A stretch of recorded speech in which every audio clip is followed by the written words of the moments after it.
प्रभु यीशु मसीह के मीठे और मधुर नाम में आप सभी को मेरा हृदय से अभिनंदन।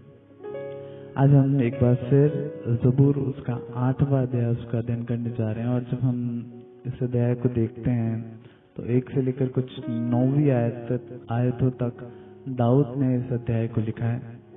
और दाऊद यहाँ पर परमेश्वर की महिमा, उसके गौरव का वर्णन करते हैं, परमेश्वर की महानता की व्याख्या को यहाँ पर दे रहा है और परमेश्वर को महिमा यहाँ पर इस अध्याय के द्वारा वो दे रहा है।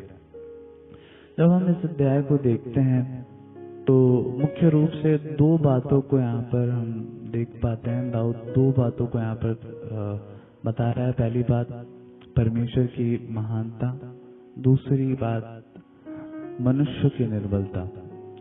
दाऊद ने न केवल परमेश्वर की महानता की व्याख्या इस अध्याय में की है, लेकिन साथ ही साथ दाऊद इस रीति से भी बता रहा है कि मनुष्य भी निर्बल है और उसे सहारे की, आश्रय की और परमेश्वर पर पूरी रीति से आश्रित रहने की आवश्यकता और जरूरत है। जब हम इस अध्याय की पहली आयत को देखते हैं तो पहली आयत में दाऊद इस रीति से कहते हैं, हे यहोवा हमारे प्रभु, तेरा नाम सारे पृथ्वी पर क्या ही प्रताप में है। और इस रीति से परमेश्वर की महानता को बता रहा है, तूने अपना वैभव स्वर्ग पर दिखाया है।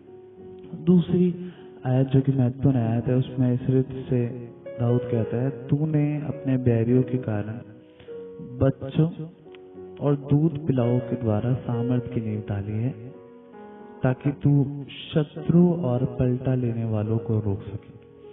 यहाँ पर इस दूसरी आयत में बच्चों और दूध पिलाओ जैसे शब्दों का प्रयोग इजरायली जातियों के लिए किया गया है। दाऊद यहाँ पर बता रहा है कि किस रीति से परमेश्वर ने एक निर्बल जाति को, थोड़े से लोगों को जो कि कमजोर थे, जो कि निर्बल थे, उन लोगों को परमेश्वर ने चुना और उनके द्वारा सामर्थ के कामों को करवाया। परमेश्वर ने उनके द्वारा कई सारे शत्रुओं पर जीत को हासिल की। परमेश्वर निर्बल लोगों को भी सामर्थ के काम के लिए इस्तेमाल कर सकता है, ऐसा इस वचन के द्वारा हम देख पाते हैं। मैं अक्सर कहता हूँ मनुष्य निर्बल है। जी बिल्कुल, मनुष्य निर्बल है और हमारी निर्बलता ही हमारी सामर्थ है। जब आप किसी वन पशु के शिशु को देखते हैं, उसके जन्म के कुछ समय पश्चात ही अपने पांवों पर खड़ा हो जाता है और चलने लगता है। लेकिन दूसरी तरफ आप मनुष्य के बच्चे को देखेंगे, मनुष्य के शिशु को देखेंगे तो उसके उत्पत्ति, उसके जन्म के पश्चात भी कई महीनों तक वो चल नहीं पाता है। उसको खड़ा होने के लिए सहारे और आश्रय की जरूरत रहती है।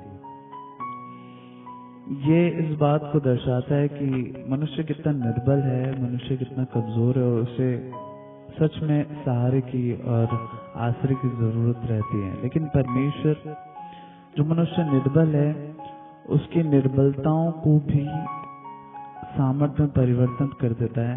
इसी रीति से पौलुस दूसरा कुरिन्थियों की 12वीं आयत में इस रीति से कहता है, 12वें अध्याय की 9वीं आयत में, पर उसने मुझसे कहा, मेरा अनुग्रह तेरे लिए बहुत है, क्योंकि मेरी सामर्थ, परमेश्वर पौलुस से कह रहे हैं कि मेरा अनुग्रह तेरे लिए बहुत है, क्योंकि मेरी सामर्थ निर्बलता में सिद्ध होती है।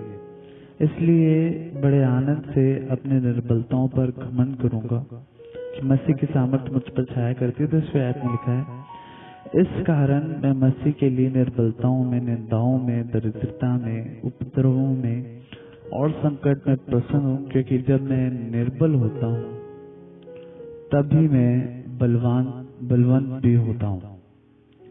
पौलुस इस बात को समझ गया, पौलुस इस बात को जान गया कि उसकी निर्बलता भी उसकी सामर्थ है, क्योंकि निर्बलता में वो परमेश्वर पर आश्रित होता है। और दाऊद यहाँ पर इस बात को कह रहा है कि परमेश्वर की महानता और मनुष्य की निर्बलता। परमेश्वर हमारी निर्बलता का प्रयोग करता है अपने सामर्थ के कार्यों को प्रकट करने के लिए। जब हम 4थी आयत को देखते हैं तो 4थी आयत में लिखा है, तो फिर मनुष्य क्या है कि तू उसको स्मरण रखे। और आदमी क्या है कि तू उसकी सुधि ले। देखिए, मनुष्य निर्बल है, मनुष्य कमजोर है, परमेश्वर महान है। तो परमेश्वर को क्यों चाहिए कि परमेश्वर हमें स्मरण करे, परमेश्वर हमें स्मरण करे, परमेश्वर हमें याद रखे या परमेश्वर हमारी सुधि ले। लेकिन आनंद का विषय है कि हमारे निर्बल होने पर भी परमेश्वर हमारी निर्बलताओं को हमारे सामर्थ्य में बदल देता है। परमेश्वर अपनी सामर्थ्य में हमारी निर्बलताओं को बदल देता है और परमेश्वर हमारे सुधि रखता है। भले हम निर्बल भी हैं, परमेश्वर को जरूरत तो नहीं कि वो हमारे लिए चिंता करे, हमारे लिए सोचे, हमारे लिए विचार करे, लेकिन फिर भी परमेश्वर हमारी चिंता करता है। परमेश्वर कहता है अपने बोझ को मुझको दे दीजिए। और वो कहता है, पहला पत्रस 5वां अध्याय उसकी 7वीं आयत में, अपनी सारी चिंता उस पर ढाल दो क्योंकि उसको तुम्हारा ध्यान है। परमेश्वर आपकी चिंता करता है, परमेश्वर आपसे प्रेम करता है। और जो कार्य आपके लिए कठिन हो सकता है वो परमेश्वर के लिए कठिन नहीं है। परमेश्वर का वचन हमें सिखाता है कि अपनी सारी चिंताओं को उसको दे दीजिए।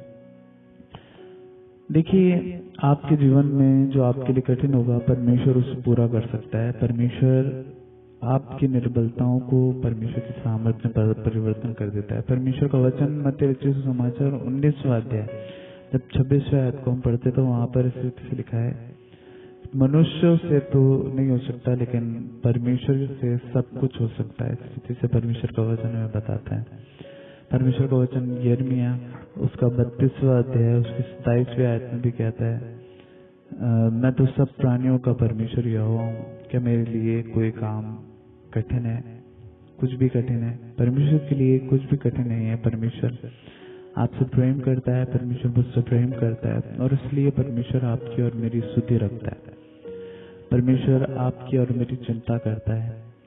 दाऊद आज परमेश्वर की महानता को इस अध्याय में प्रकट कर रहा है, इस व्याख्या कर रहा है कि परमेश्वर कितना महान है।